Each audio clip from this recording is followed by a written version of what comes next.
Good afternoon. Hello, everybody. Hello, everybody out there in Gigs Direct Scotland, where we connect acts to the venues, commission free, no agents, no commission. It's about our community, helping each other out and filling that diary. I'm Shuggy Wuggy, just in case you didn't catch our first interview we done on Sunday with the lovely Zoe. Then this is where it happens. It's a new thing for the page where the admin team, Sharon, Joe, and Zoe, have kindly decided, this is what we're going to do, is we're going to interview. And please excuse the fuzzy hair. I don't know what's going on here. I'm working with a green screen today, so we haven't got the fairy lights in the background. You just have to do with my green screen and my fuzzy hair. There you go. That's better, Shuggy. Yeah. So, 2 interviews we have this week, and we have a young man backstage. I'm just going to bring him on right now. If you want to, or you have the time and you want to come on and ask your own question, the link for this stream is on the page. So just check the page. You'll see the link for the stream. Just join it, and we'll have you backstage, and we'll get you on if you've got your own question to ask. Without further ado, this Wednesday, today is Wednesday. Let me welcome Sandy Taylor. Come on, Sandy, up you come. How you doing? All right, guys, how we doing? We're good. Right. Good. Sandy, straight into it we are. Tell everybody, well, obviously your name's Sandy Taylor. Is that your stage name? Yes, it is. It is. I used that. That was the name my mother gave me, so that's the one that I use. Well, your mother had the biggest stage in the world, didn't she? Bringing you in. Right. So where are you based, Sandy? I'm actually based at the moment down in Hawick in the Borders. Okay. All right. So have you always been down there? No, I'm originally Glasgow, originally Drumchapel. Right. Okay. Up the hill. Left drum. Sorry? Up the hill. Up the hill, yeah. Actually, it was. I was born in, for anybody that knows Drumchapel, I was born in Fettercairn Avenue, actually in number 56. Left there early 60s, moved to Livingston. Left Livingston in 74 at the age of 18, moved down to London and pursued other things. Wow. Okay, cool. So you're in Hawick now, and I'm quite happy that I know you're pretty close to the border, but retaining that Scottish accent. Don't let that English influence come in. No. Because it is Gigs Direct Scotland. Who knows? It might be Gigs Direct UK next year. Well, right. Yeah. So here we go. So you're out gigging. What is your act, or do you have a show? Have you got a name for your act? If anyone's going not as such. Just my own name. I tend to concentrate more. I don't consider myself as a vocalist. I like to think I'm more of an entertainer, rather than a cabaret as such, because I play different musical instruments while I'm out and about. Okay, we'll get to that in a little second. So how long have you been performing for, Sandy? Probably, I suppose, as you'll ask some of the questions, professionally, where I've been making money for it, this is my 50th year. 50th year. No, you're lying. No, certainly not. Did you perform in nursery school or something when you? No, I did not. And I've had my bus pass for a while as well. Amazing. So how did it all start? What's the story?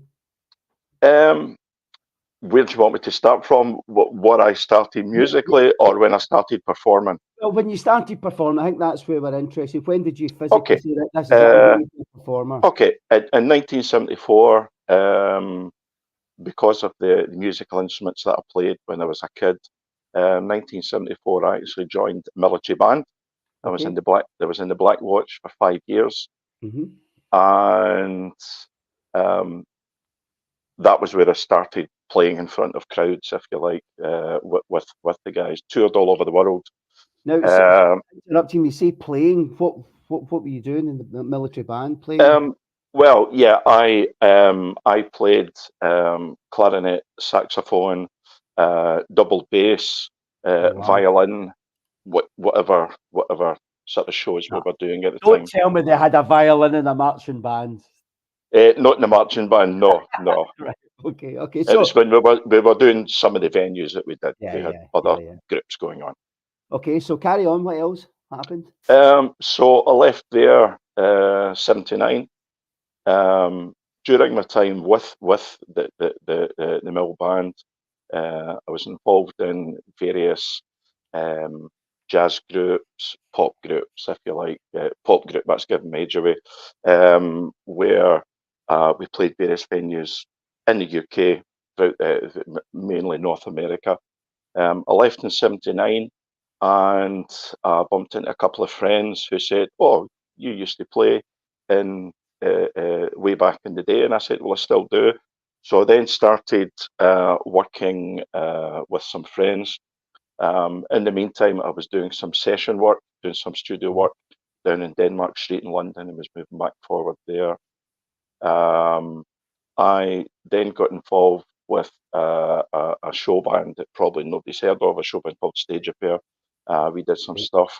That started as a seven-piece band, whittled itself down to there was only two of us left, my brother and I. We then went and did some stuff out in Dubai, worked in Dubai for a few months. Came back to the UK, did some solo stuff, did some stuff with bands. Then in 1999, moved over to Spain, stayed in Spain for 7 years. Wow. Worked with some musicians over there who were with bigger bands and stuff, because that's the guys that I kind of knew. Retired, basically retired from the music scene as such, that I did in 2000, but I still continued over in Spain just as because that's what we do. So then 2007, came back to the UK, came back for family reasons, and started working over here with a couple of acts, with one which is actually on Gigs Direct anyway. We were together for a few years as a duo. Then we kind of went our own way again. Then we moved, I continued to do that. We moved forward to 2019 when COVID came in. And I thought at that age in 2019, where I was 63, I thought, it's time maybe to hang up the books. So I sold all my equipment. And then as soon as the lockdown got lifted, a friend of mine who has a bar phoned me and says, "Listen, can you come and do a gig for me?" And as always, without thinking, I just automatically said, "Yeah, I'd love to." And then as soon as I hung up, I realised, oh, I don't have any equipment. So I then went out and purchased some gear, and then started back out doing what I was doing before, which is what we do. Of course, You know, it's so that's a good story, from the military band right up to out doing your thing, working international. Love it, love it. So, what would you say was your music influences, and what's your style? I think at the moment, as far as style goes, I like to do classic music. You know, I'm sort of very poor when it comes to any country. I don't do anything like that, but I do a lot of standards, a lot of stuff that involve the instruments that I play. At the moment, I'm you know, I kind of, I used to carry loads and loads of stuff about because I'm actually a pianist mainly. But I don't carry a piano about with me now, so I'm kind of stuck with the instruments that I use. But I'm doing stuff. I used to do influences. I'm classically trained, so I would say anything that I do, I like to do musically, which is why the music has always involved me. I'm very, I suppose my wife will say that I don't get involved in the lyrics and things of a song. It's more the content of the music for me because I'm a musician. I have done a rock and roll tribute, a glam rock tribute, a Queen tribute. You name it, I've done. Would you say glam rock's classic though? Well, a lot of the I kind of look at I'm probably the same as you. Probably most musicians, we can't listen to a piece of music and hear the music. I listen to a piece of music and automatically dissect everything that's in it. Mhm. And by doing that, listening to some of the glam rock stuff, it's as with some of the prog rock stuff, whether it's Yes and things like that. It's basically classical music that's played on rock instruments. Okay. Um, and with the glam rock's more of a show. It's more of a visual rather than the music content. But at the same time, I find it really difficult to listen to any music without dissecting it. Yeah, I'm getting it, but you say classic music, but your classic definition could be somebody else's classic definition. So Well, when give me a couple of songs that you would say was classic. if I'm whenever somebody says saxophone, they ask for Baker Street, Okay. which I would do. If they see me with the mandolin, they'll ask for some REM. Um, when they see you with an electric guitar, a lot of the guys, mainly not the women, but the guys will ask for things like whether it's Deep Purple or Pink Floyd and Right. stuff like Okay. that. I'm with you. I'm with So you. it's classic stuff from then. When I say classic, I mean stuff that's really really well known, Yeah.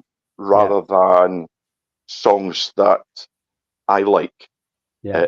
I do songs that everybody's familiar with. Yeah. So it's crowd pleasers, the big songs, basically. Yeah, Yeah. yeah, So yeah, obviously you are self-contained. That's one of my questions. Are you yeah, self-contained? Yeah. yes. And then what equipment do you use now? I know you've sold all your equipment, but you're saying that you Well, carry instruments. So just I, tell us if you're doing a gig in my back garden for 100 people, what would you bring? I take the same gear wherever I go. I have EVs, EV tops, EV subs, Good. uh, Good. PV power amps, and a 16 channel desk. Okay. I use for the backing. I use what's called an aural exciter, which basically boosts the sound to make backing sound live. Okay. Um, I use a couple of radio mics, obviously one Yeah. for vocals, one for saxophone, Yeah. and two sets of LED 4-bar lights. Very good. Good. Okay. So what what is your average venue? What kind of venues have you been playing recently? So let's say, let's not look in the past when you've done the bigger ones, Okay. but just kind of now abouts from now and moving forward. Well, What is your kind of average kind of venue? I'm doing. I'm quite fortunate that I'm not doing it for a living now. So I do gigs that I enjoy doing. Yeah. I enjoy doing uh, pubs. Um, I'll do clubs, Mhm. do some holiday parks, just basically the stuff that's kind of going around at the moment. But I enjoy doing pubs. Yeah. Pubs can be quite relaxed Yeah. if you get a pub where they're not all sitting on mobile phones. That can Okay. be, you know, Yeah. that's pit hit me. Unless they're recording you saying, "Oh, this is great. Let's record this." Well, yeah. So in the bigger scale of picture, then from doing your military band stuff, what has been your biggest ever gig, whether it be part of a band or solo? What would you say has been the biggest gig? Um, well, as part of the Mill Band, we did the Canadian National Exhibition in Toronto, which before the Rogers Centre was built, is 1975. We did the Toronto Mhm. Blue Jays, and that was Okay. 35,000 people. Wow. Um, the biggest solo, if you like, that I've done was when my brother and I were in Dubai, Mhm. and there was 7,500 there. No, that's big. That's big. Um, what would you say has been your favourite gig? What's your favourite gig? Is it a small local pub where you've got good rapport with the audience, or is it the big ones that you've mentioned? Well, to be honest with you, I like the smaller, more intimate ones where, um, because there are a lot of there's not so many musicians going around now as there used to be. I Mhm. enjoy getting into pubs, and clubs as well, where they see the instruments and they look for something just a little bit different, and enjoy the feedback when they see you playing the instruments. And quite a few times you'll get people who say, "Are you really playing that?" You know, Yeah. so I have been known to play something twice, but play Okay. it as of Les Dawson the second time, so that they know it's me that's playing it. Yeah. So yeah, Yeah. And I guess what you said, as soon as you bring that saxophone out, everybody's got to ask for Baker Street, isn't it? That's it. yeah, That's. everybody. I wish I had a pound for every time I played it. But Do, anyway, do you ever get fed up playing it, or is it still a privilege for you to play that song? no, no, no. I love it. It's quite strange because when I was younger, I used to play the music for myself. Now I play it to see the reaction of the people that are watching more than what I do myself. Yeah. Music's it's very emotive. It takes people back to places. Um, and I like watching the reaction on people when they actually see that it's you that's doing it. Yeah, brilliant. So we're down this gig route. Is there any gigs you don't like? Is there a gig that you say, no, just I'm not going back there, or it's not for me? Not really. I remember going back to the early 80s, where there was a club in Broxburn. Mhm. They had been closed for a while, and they opened, and they decided they were going to put live music on. And my brother and I played in there for 6 weeks, Okay, to nobody, okay. and I mean nobody. Mhm. And I would still go back if they asked me again. So yeah, no, Okay, fair play to you. Well done. Because I mean, whether there's one in or a thousand in, makes no difference. it's down to you, isn't it? What you Yeah. how you do it. Yeah. So, in a perfect scenario, what would be a perfect gig for you? Like walk in with all the sound and lights there, with a sound engineer. What is a perfect gig? I've done various gigs where they have had a sound engineer with what they said was an amazing sound system. Um, it doesn't matter how good the sound system is, you're only ever going to be as good as the sound engineer. Um, and um, I like to go into intimate venues with my own gear. Hmm. That way I know what sound I'm going to get. Have a crowd that are willing to listen to music, listen to the overall sound. For me, it's everything that comes out the speakers that's important, not just what you're doing, it's how you do it. And, Yeah. um, I enjoy smaller gigs, I enjoy Yeah. smaller venues. I think as well though, it's down to quality. You mentioned you've got an EV rig, which is quality, obviously, and that reminds me of. I mean, you go to some venues and their in-house sound system is just it's Yeah. rank. You've got a better sound system in your car. And I always remember I used to own a venue in the centre of Glasgow called Madness. I don't know if you're Hmm. familiar with it, Yeah. but it was a big show bar. And then when we bought the building and we were doing the refurb, changing it from a restaurant into this show bar, we actually went to the Rocky Horror Show um, 6 months before the Madness opened. I was actually there last night, and it brought back memories. And we were more concerned about what sound system the Rocky Horror Show were touring Yeah. with, and they were Yeah. touring with a Nexo Alpha range. The Alpha range had Yeah. just come out of Nexo. Yeah. So then we decided we loved the sound. It was so sweet. It wasn't getting driven hard. It's just quality. So Madness had a huge big Nexo Alpha rig in, and it lasted for years and years. We never had to touch it. And I think that's what a lot of entertainers will do wrong is they might buy a cheaper version and it only lasts a Yeah. year. Yeah. No, no. You know. I mean, the problem that I found regarding equipment, um, is because I'm getting older, I try to, where possible, streamline things, because that's the only issue that I have with gigging, Yeah, yeah, is because obviously, because of where I stay, it takes me 2 hours to get to wherever I'm going to go. yeah, Um, and it's the carrying the gear in and carrying the gear back yeah, out is the only problem. But if for me, because this sound is so important, yeah, um, it's I can't skimp on that. Yeah. And as you said, I've seen many musicians, entertainers, cabaret, where they'll go into places and I listen to the sound and I think, it's, but Mm. they maybe think that's okay. But for me, the equipment is so important, Yeah, so important. I think so too, for sure. Right, okay, so um, you seem to have done a lot, but do you have any inspirations at this point in your career as an entertainer? Where would you like to see Sandy Taylor go now? Um, well, I'm quite fortunate because of my past, what I've done. Mhm. Um, I think the only aspirations that I have now is I remember having a conversation with a friend of mine when I was out in Spain. We'd both turned 50, Yeah. and I was sitting in a cafe with him, and I said, I'd really like to be doing this when I'm 60.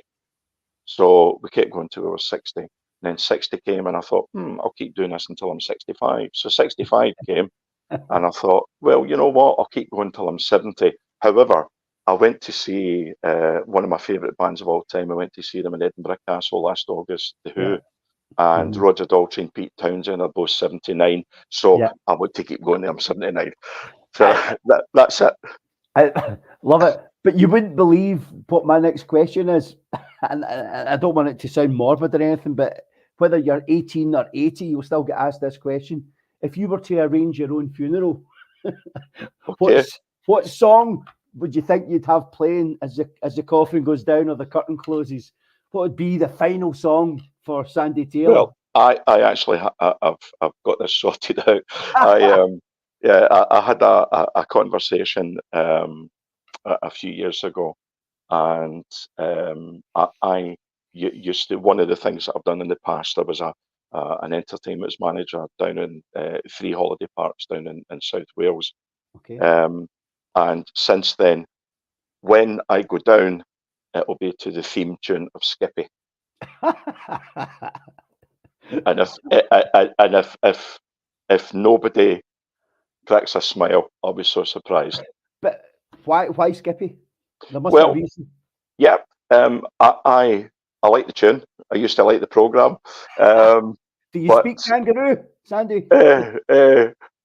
well, not 100%. Oh yeah, yes, it's superb.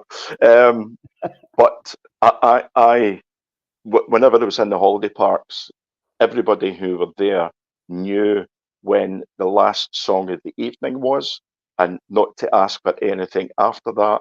And I always finished everything with the theme tune to Skippy. Oh man. So that's going to be my end, the theme tune to Skippy. Right. Okay. Hold on a second. I've got music in the background. Right. So, is there any other acts that you've seen or you admire?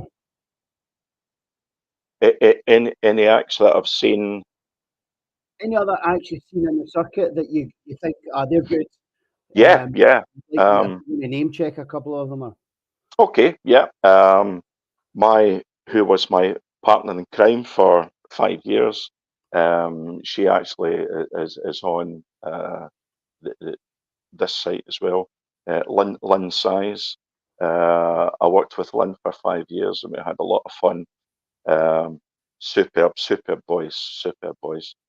Um, Kenny Lee Jones, who I've known Kenny for over 40 years, Mhm. and it was only last year when we did our first gig together.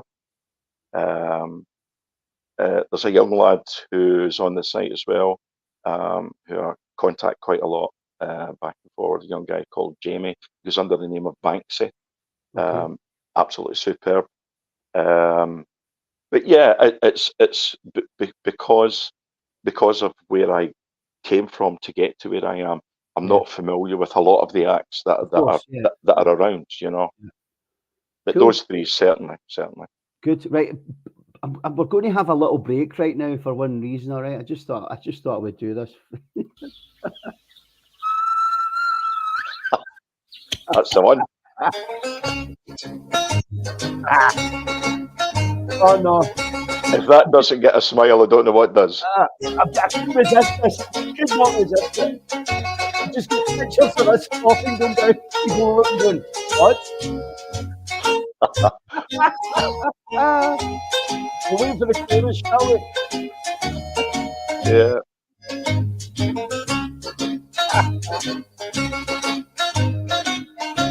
I remember that as if it was yesterday, mate. Here we go.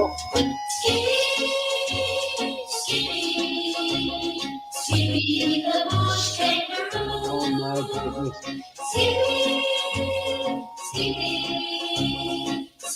Oh wow, wow, wow, wow. Right, okay. So that's a warning for anyone else watching. Do not give me any songs, crazy songs, because you know what I just might do.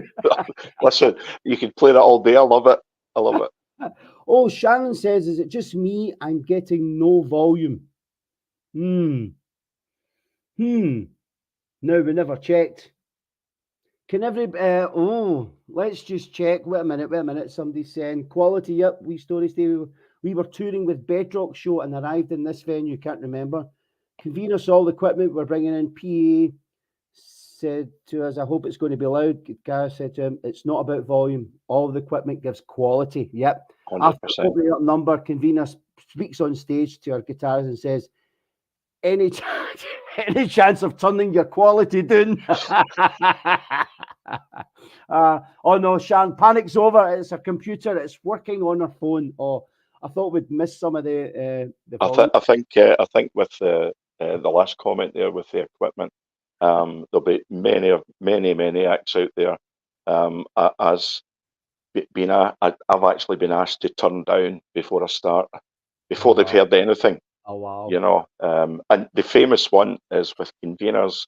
They'll ask you to tone it down, not turn it down. Yeah. So what we tended to do with tone it down was we would take treble off everything and just leave bass. Yeah. So. Right. So that gives you my next question. What is your pet peeves in the industry? What annoys you about the entertainment industry? Oh, people are going to hate me when I bring up my pet peeves. Because of where I've came from and the people that I know and I've known for years and years and who've been in the industry for a long time, I think my main dislike is there's a lot of entertainers who haven't served their apprenticeship. They came in 1991.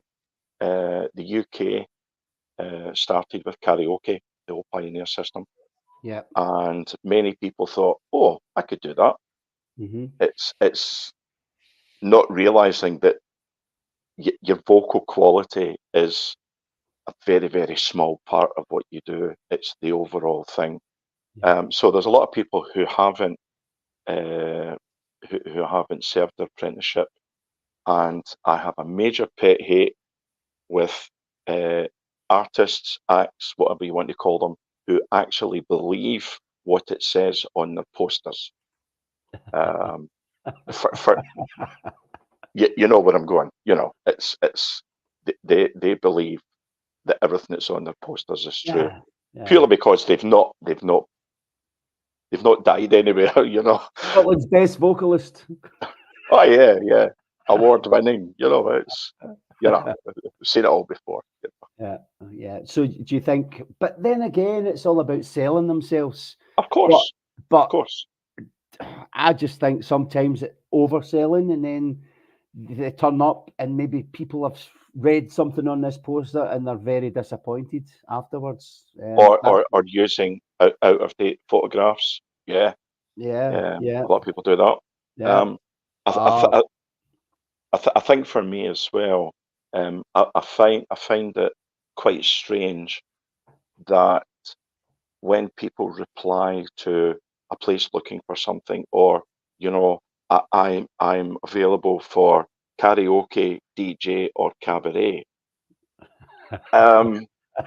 What are you? You know, if you're laughing, so obviously we're on the same page. Yep, exactly the same page as myself. I spoke to Zoe about that on Sunday. Yeah, I mean, there are a lot of really good karaoke presenters.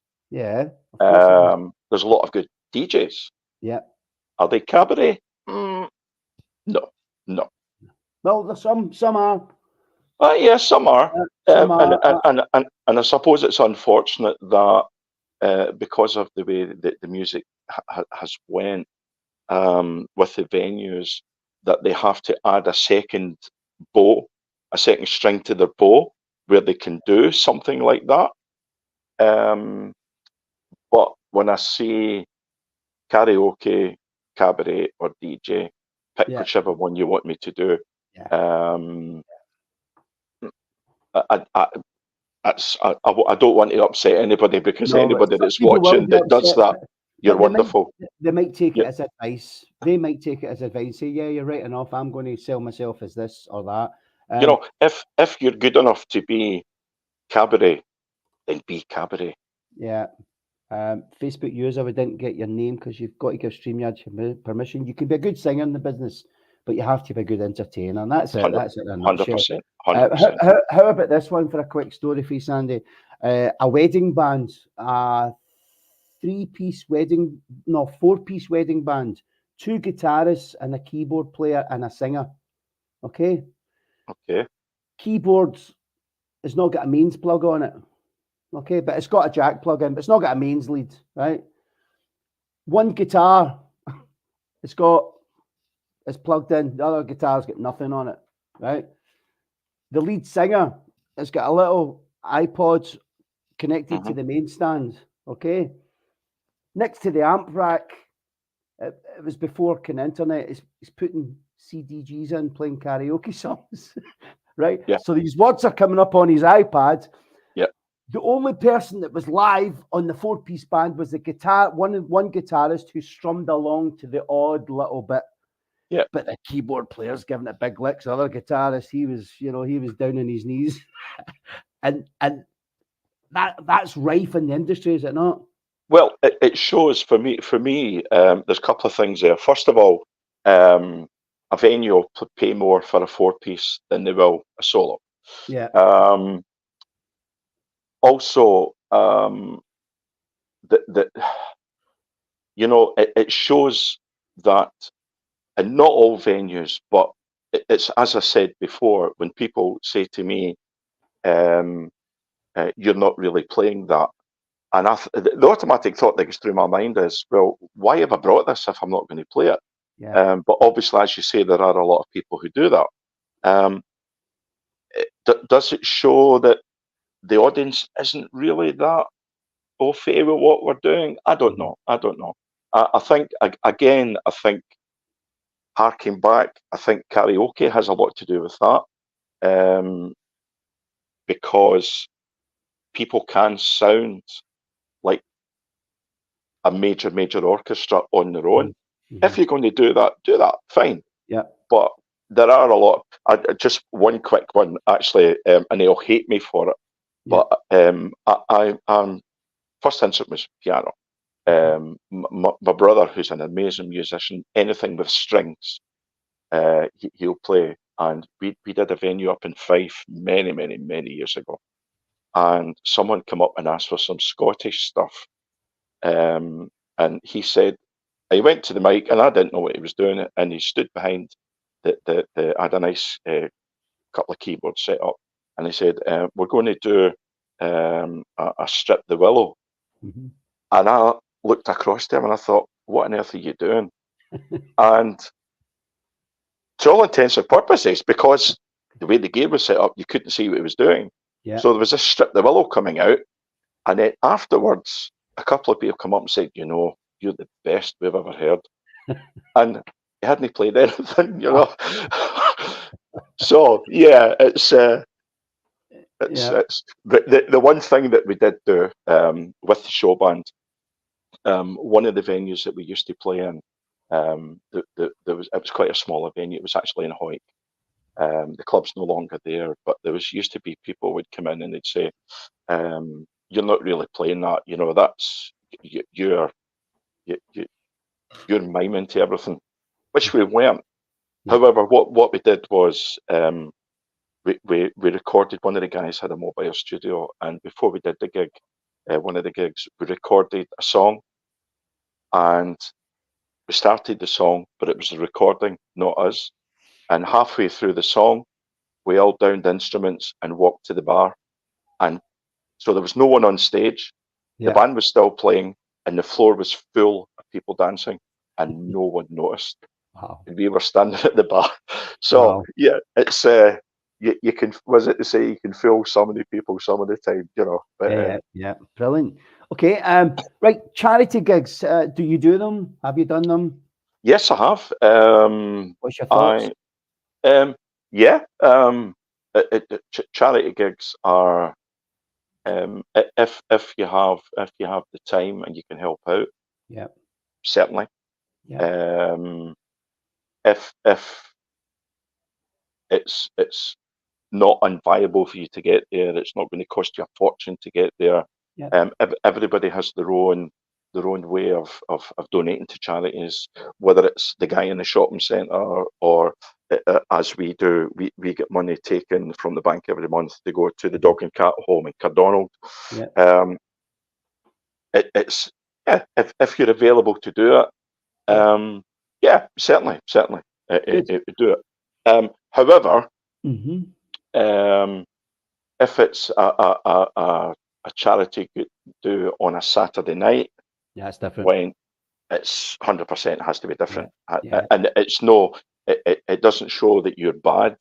It Mhm. just shows that, you know, you wouldn't dream of going to someone who was a gas engineer and say, oh, by the way, see, rather than going to fit 2 cookers today, can Yeah. you come and sing me a couple of songs?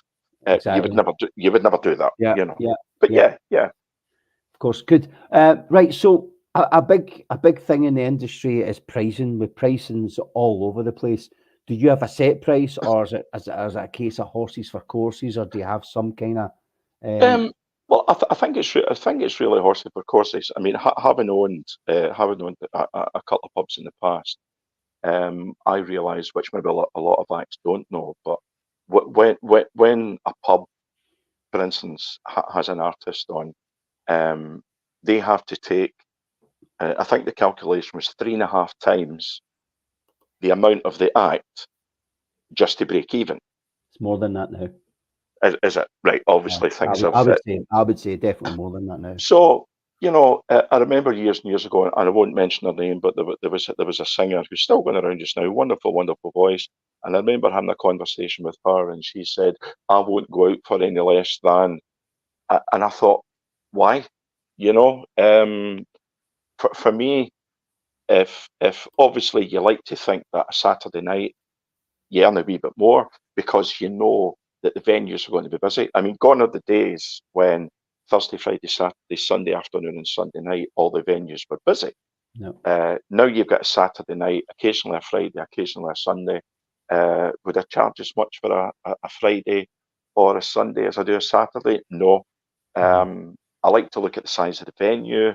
There have been one or two people have said to me, "How can you do it for that?" You know, at the end of the day, Sounds as if you're keeping it real, Sandy. You know, keep it real. well, you have to, Yeah. you have to. Well, hopefully some venues on here are looking at this and saying, "Ooh, I fancy a little bit of saxophone in our venue." Right. Yeah, like, listen, there's no distance to it. I mean, I'm doing, as I say, it takes me 2 hours to get to Glasgow. Yeah. But in a few weeks' time, I'm actually going over to Millport. So, Okay. and I from Hoyk, occasionally travel to Stranraer, which is a 3-hour travel. Wow. And it's the same money there as it is. Yeah, So it's just it's about pretty doing it. admirable. Yeah. Right. So, how how do you get your gigs? How where does the work come from? Um, Probably I would say 90% of my work is just word of mouth. Hmm. Um, the guys that I mentioned before, if they're in a venue and they think the venue's suitable, they would pass my details to them. Okay. I've been known just to contact venues that I know have Yeah. live music on and say, Yeah. listen, this is what I do. Send them Yeah. a wee clip of what I do. Um, I've been really fortunate that I've had a few gigs from the site. Yeah. Which I'm really pleased about. One of them now that I do kind of on a monthly basis up in Very, Glasgow, very and, good. it's a great wee venue, you know. Yeah. But yeah, it's just It's a good page that the admin have put together as well. It was yeah, long needed, and I think yeah, the days of you remember you'll know this being old school, but the stereotypical entertainment agent walking about with a flat cap and the cigar, and the yeah. medallions. Well, yeah. I mean, I wouldn't mention any because obviously there'll be a court case. But one of the major agencies that's going around just now, I remember when it was the original guy who had the agency, which is why the agency is called what it's called, which a Okay, lot of people even don't know that. no, Um, I'm not going to say names, but I think I know we are. yeah, but yeah, I mean, don't get me wrong. I mean, agencies in their place. I mean, I do a couple of holiday parks, Yeah, and with holiday parks, you really have to. You can't go to them direct. no, no, There has to be some way of getting there, and I don't mind that. I don't mind that. yeah, If I would love an agent. I would love an agent who made £1,000 a week commission off of me It means because you're the making. money I would be making would Uh, be Do, tremendous. do you know? I think the object of the page, we're not against agents, and I know No, there's not any agents on here because we do need an agent. But I think the tables have turned. yeah, The agents used to use the acts for them to make a living, and I think now it's a case of because of the internet and people can be contacted direct. I think now the acts will use the agents for some of the gigs that they can't get to direct. yeah. So I, I, it's I mean, I mean, for me, the it was always the premise with the agencies that the act employed the agency, not the yeah, other way around. yeah, Our commission was our paying the agency for yeah, getting us work. yeah. Yeah. But I got kind of lost, and a lot of Well, people thought, that we I, work for the agency. No, we don't. We don't. I think the agency got the bad names because they were taking too much, too Yeah, much. They were getting greedy, and the yeah, acts have very quickly seen through this because I think since the internet and Facebook, especially, that venues can contact acts direct without going through the agent. So the agent's getting greedy with the prices. The acts now seeing, wow, you were charging X amount for me. I'm half that price. You know, but having said that, um, the one agency that I do use, if you're watching, I love you. Yeah, we love agents. We do need you, but No, of course we do. Of yeah. course we do. Of course we do. However, Right. Okay. So we're not getting the agent. This page is about acts and of venues course it is. together. Of course it is. Direct. Of course it is. It's not anything against the agents. And Sharon says, I think it's that the pricing depends on many things: experience, Yeah, mileage involved, and how the artists work. Some acts work full time, and this is beer money. Others depend on their money to pay the bills. Flexibility hundred is percent, key. Yeah, we hundred agree percent, with that. We agree with hundred that, percent. Sharon. Yep. Okay. Any disasters or near misses at a gig that you can think of? Any bad experiences or I think there's one comes to mind. Which I'll explain. Which now I can look back and it's quite funny. But before I get to that, really the only problems that if you're doing everything properly, the only problems that you should have is equipment failure. yeah, If you have equipment failure, again, this is all part of doing your apprenticeship. You have an idea of what you can do to get through the gig. Whereas some of the less experienced ones, if something breaks down, they would just go into panic and I can't do this, I'm going home. hmm, So I think the experience and equipment failure. yeah, However, one disaster that it springs to mind. I actually started writing my autobiography many years ago, which is not finished. And this is is one it of the, has it got Skippy in it? actually not yet because I've not came to the end. Okay, okay. All right. There'll be a link at the end for an audio for Skippy. Okay. I remember doing the show band I was with. We had been working down in Lakenheath, the US Air Base, and we had been supporting the American band, the Coasters, who did Charlie Brown, Yakety Yak, and things like that. Yeah, yeah. And we had to drive from there. As soon as the gig finished, we loaded up the van and we drove from there to Faz Lane, where we did the Ratings Club in Faz Lane. Now, getting the gear into the gig was an absolute nightmare because we had to go up a little lift outside the building, go across a roof, go through a window, walk through a long corridor, go through another window, onto another roof, Wow. and then eventually get into the venue, the Ratings Club. Did Now, you have at the your t- Did you have your violin fiddler on the well, roof? we Or had. carry on? We were using a nice turbo sound rig at the time, Right, okay. Great which sound. was Loved it. Yeah. which wasn't light. So we managed to get the gear in, and Yep. we found that when we got there, we were actually doing a support to.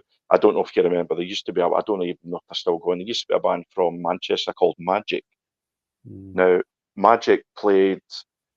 They were the first band that I heard playing Bohemian Rhapsody, but playing the whole thing. okay. Whereas Queen didn't do it, so they did it. But their opening song was Mr. Blue Sky, ELO. Now, we were there and they were supposed to be the main act. And what had happened was they had said, listen, we've got to get back down to Manchester. We've got to really go pretty early. So do you mind if we go on first? And us being what we were, said, no problem at all. Well, we were sitting when we were doing the sound check, and they were sound checking, and the drummer was sitting next to me, and he said, what a terrific sound they've got in their PA. And I said, well, actually, that's just a foldback. And when they put the outhouse sound on, I thought, oh, dear, we've got to follow that. Uh-huh. So they went on. If you can imagine, there was like 400 sailors there, all guys, just looking for a good night out in the Ratings Club. Magic started. They completely died. Okay. And we're thinking, what are we going to do here? So the guy that was the lead singer with us, and I'm going to way back to the 80s, and he was heavily into Barry Manilow and David Gates and stuff like that. And he said, I think we should start with a Barry Manilow song. And we said, well, no, I don't really think we should. And he said, no, we're going to do a Barry Manilow song. So it was time for us to go on. Tabs opened, we started, and within about 30 seconds into the song, there was pies and beer mats and everything was being thrown at us. So the drummer that we had, he turned his cymbals that way so that nothing could hit him, so that he kept playing. So the singer left the stage and left me and the guys. At this time we were a four-piece. He left me and the guys, and I thought, what are we going to do? They hated Magic, and they were doing all this five-piece harmony stuff, and I thought, what are we going to do? So I just turned around to my brother and I looked out and I saw the guys, and we started to play a bit of rock. Right. They loved it. They absolutely loved it. Wow. However, it was so funny when I turned round and the drummer turned his cymbals, and all you could hear was ping, ping, ping. But yeah, that was a bit of a nightmare. But we got through it. Brilliant, good story, that one. Somebody wrote, when I was younger, I was approached by an agent who promised me all the work, and all they would take would be 50%. Bye. Yep. I felt well, that. Actually, just a quick one on the agent that we're not going to mention, the one that you know. He used to take an extra £10 off of everybody to guarantee them Friday, Saturday, and Sunday. So he gave them extra money. So but hey, that's okay. All right. Now this might not be a question; it's just a statement, and I want to see how you react to it. Everyone gets 3 words are going to come up on the screen, and I just want you to say something about these 3 words now. The weirdest place. Oh dear. I think my brother and I used to do a gig um, down in Broxburn, Mhm. and again, it'll be back to the 80s. And the guy that owned the bar said, "Listen, can you do? We're having a special night," and it was actually. He said, "Yeah, no problem." So we turned up, and it was actually a barn. And what they had done, there was no seating. It was bales of hay. They put bales of hay all around the place, Okay. and they ran in just one mains cable, um, and we set the gear up and um, had the gig. After the gig, it was actually there was actually cows at the end of the barn Right. while we were gigging. There was actually I Four don't know. I don't four-legged know if they. ones. Four-legged ones. Yeah. Oh yeah, yeah. I Yeah. don't know if they. I don't know if they enjoyed what we did, but they were there, and you could hear them mooing and stuff as we were gigging. And at the end of the Booing. night, Boo. yeah, yeah, yeah. Well, it was maybe booing. I don't know. And when we finished, we had to clear everything down because everything was covered in hay and straw, and it was bizarre, totally Brilliant. bizarre. So that's pretty. Zoe's weirdest place was a stable. Uh, Okay, yeah, yours is a barn, and it's it was good a to see. barn Yeah, it's full good of to see. cows. Yeah, Yeah, it's good to see you answering the question in an entertainment style. Some people might have answered that in a different vein. So well done for you there, Sandy. Right, your best audience. What kind of demographic audience? What's your kind of audience? So for any gigs out there or any venues, I'm what I'm kind of I'm quite fortunate just now. The gigs that I'm doing, there's a couple of venues I do in Glasgow, one I do in West Calder, and these gigs are it's there's some younger ones, there's some ones between 40 and 60, and a few just a bit older than that.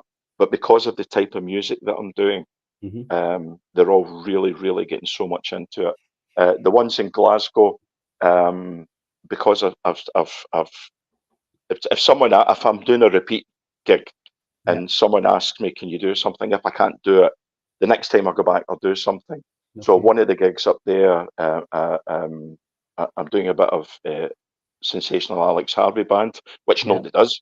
Hmm. One of the other ones, they asked me to do a Nazareth song, and I said, "Well, if I could sing like Dan McCafferty, I wouldn't be in here singing to you." But did something like that.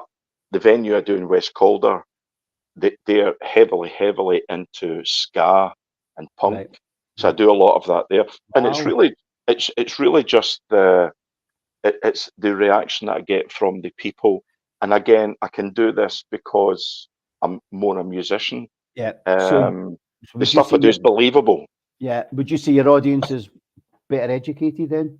You like an educated audience who know their music and Well, yeah, I like venues. I did a venue not last Saturday, Saturday before, which was actually through the site, a venue in Paisley, um, and it was first time I used to live in Paisley. But it was first time I'd done this venue, and it was really really good because the people that were there were interested because they were seeing the live instruments play things, yeah, yeah, um, and it's whether they're better educated, I don't know, but they know what they like, yeah, aye, and if okay, and if you're doing it, then I've always said it's for me as what was somebody put on earlier on. It's not totally the quality of your voice. It's for me, it's the quality of the whole thing. mhm, And if you can do something and people know that you're actually doing it, mhm, they get more into it. I think. okay. I think. Have you ever? This isn't one of the questions, but I'm just thinking the Ed Sheeran, the loops and all that. Have you ever done that kind of thing? Are you capable of? Um, I, I, I, I have the conversation. I have this conversation quite often with my wife, where she likes Ed Sheeran and stuff like that. I think he's very clever. Mhm. Um, I think he's a tremendous guitarist. Um, would I go down the road of doing that sort of stuff? Probably not. Which is one of the same reasons why I don't do any Michael Jackson because I wouldn't be believable at Yeah, it.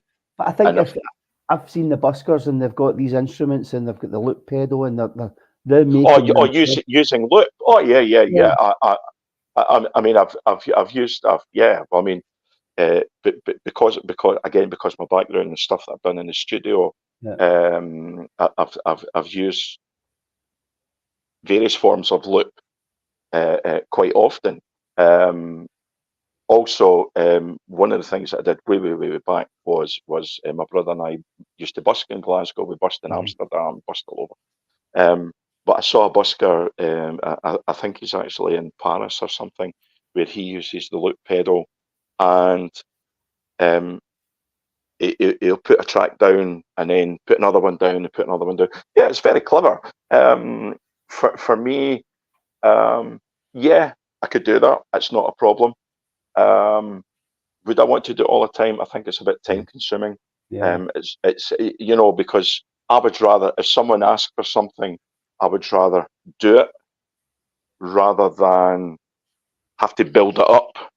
Okay. There would only be a certain type of audience would allow you the time to build Yeah. up the track.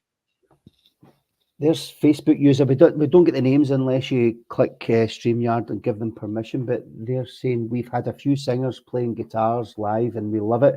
So I wonder if that's one of the venues out there. Someone saying loving this, Shuggy. What a fantastic idea! Great to hear acts giving a side of them that we don't get to see. 100%. That's what it's all about. One thing I would say, if anybody's looking looking to book me at all, I am not background music. Yeah. I don't do restaurants.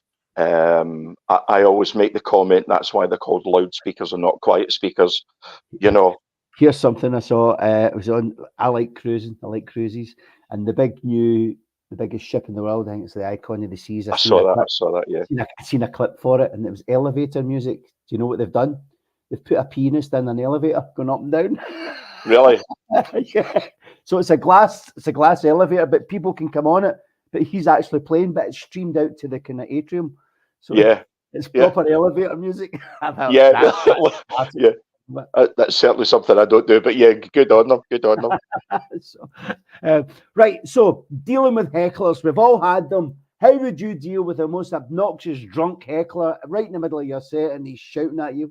How do you do it? What do you do? I'm quite fortunate in that for me there's two type of hecklers. There's a heckler that gets a bit drunk and thinks that you're not actually doing what you're doing, Mhm. and it's all down to being in a venue where the people that are in the venue want to listen to an act rather than just being an act that's in a pub where they just want to drink and you just happen to be in the background. Yeah. So the hecklers would be somebody that either thinks you're not doing what you're doing, you're miming, or in which case, as I say, what I would do there is I'd do the same thing again, but uh, uh,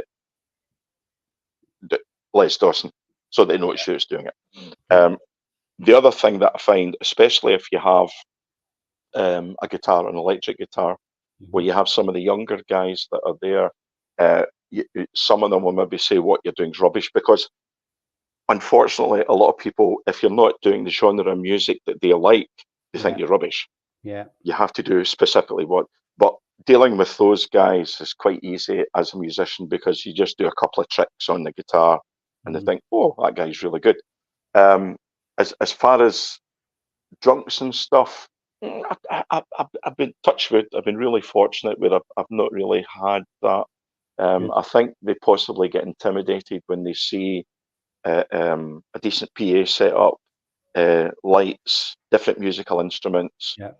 They kind of look at you different Yeah. rather than you're just someone who's standing singing, Yeah. which would be more difficult, which I couldn't do. Okay. It'd be more difficult for them. But for me, I've been very fortunate in that that's not Good. really happened. That's good. Right. So, you sound as if you're the complete package. How do you look? Do you wear stage wear? What do you wear when you're doing your Um, gig? when certainly when I'm doing clubs, 100%, they would be.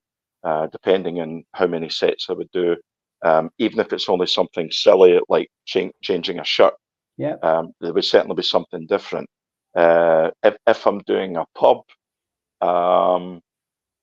occasionally, depending on the type of pub, again, it's all back to because of what I do and the way I do it. I try not to be pretentious when I'm doing it. I don't want to go in and be a superstar. I Right. want what I do to be enough for them. If it's a really nice venue, then yeah, I'll get changed. I'll wear some stage gear. Okay. I remember having a conversation with a guy a few years ago in a pub, and it was booked into the pub, and I had the turbo sound at the time, and I had this turbo sound rig, and it was before the LED lights when we used to have park cans. I did all Yeah, these yeah. park cans, smoke machines, the whole thing. And the guy said to me, "Are you not going to change your shirt?" And I said, "Well, if you have a look about what's on the stage, people are not going to be looking at my shirt. They're going to be looking at all this stuff." Yeah. And that kind of, if I'm in the venue where I think I should be wearing stage gear, then yes, always Okay. take stuff with me. Yeah. If I'm in just a wee rough and ready pub, um, I'd maybe change my shirt or something. But I tend to find that they're more interested in the stage Yeah. Love it. rather Okay. than the guy in the middle of it. We're on to our final question, and then you've got a minute to sell yourself. But the final question, believe it or not, you've answered it, but I want to know exactly. I'm going to take a note of the ones. Can you play an instrument? You've just that's you. Well, Yeah. So well, let's um, let's see what you well, can do. okay. I don't play brass. Okay. I don't Oh, it's play. saxophone. Is that not brass? No, that's woodwind. Oh, was it? Right. Okay. Yeah, Sorry. What yeah. brass I don't. for me? So, but brass, trumpet, Yeah. Yeah. trombone, Yeah. euphonium. I don't play any of that purely Okay. because for anybody that's out there that can play those instruments, the embouchure is totally different from a woodwind player Woodwind. because we Yeah. use reeds. Yes. I play most things with strings. I've been known to play harp. Uh, Harp. yeah, oh yeah, yeah. Wow. Is that a difficult instrument to play? Looks Yes, it. Yeah. It yeah. looks it. Yeah. Actually, the easiest one of the lot is saxophone, believe it or not. Wow. It's without a doubt the easiest instrument. It just looks difficult because there's all the Yeah. buttons on it. So yeah, I play more. I play more. I'll get a tune out of everything, but the one thing that always brings a smile to people's faces is there's one of the songs that I do where I play mandolin, Yeah. and it's an old 1970s thing by McGuinness Flint, and it's called "When I'm Dead and Gone," and I play a kazoo in that, and that gets the biggest laugh of the Wow. whole lot, playing the kazoo. Kazoo. Never mind all the other instruments, it's the kazoo. Uh, Brilliant. what about percussion? Can you jump on a drum kit? Yeah, oh yeah, yeah, yeah. Wow.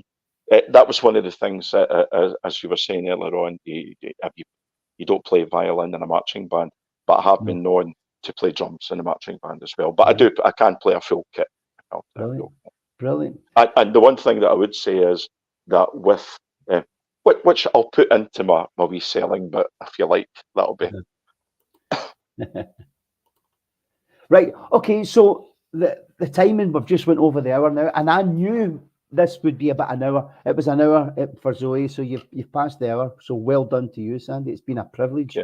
Yeah. So for everyone that's watching this, it gets streamed on YouTube as well, which we'll put the links up to the YouTube channel. Funny enough, Sunday's stream didn't go to YouTube, just to the page, but I think we've sorted the YouTube problem out right now. So basically, what I want you to tell us in a minute, no more than a minute. It could be 5 seconds if you want. Just tell us all about Sandy Taylor and why we should book you for their venue. Okay. I like to think that I'd be good for a venue. I concentrate on the professionalism of what I do, the professionalism of the sound. I play different instruments, which is nice to see. I have to say that probably 75% of the backing tracks that I use have all been me, which have been made in the studio. So a lot of what you hear is me. Um, I do cater for 60s, 70s, 80s, 90s, some noughties. I have been known to do rock. I can do a complete Pink Floyd show. I can do a complete ska and punk show. I just enjoy what I'm doing, and I like to think that the sound that I generate is as good as I can get it.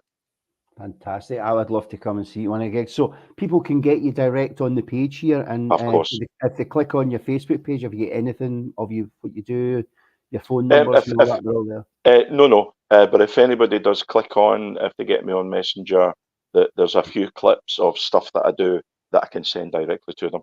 Brilliant. And brilliant. So all I can say is thank you for your time, Sandy. It's been a Oh, thank you, pleasure and a privilege. Stay backstage. I'll chat to you just after we end the live stream. No problem. Thanks, everybody. Make sure you get Sandy Taylor in your venue tomorrow. Okay, tomorrow. Never mind today. Tomorrow.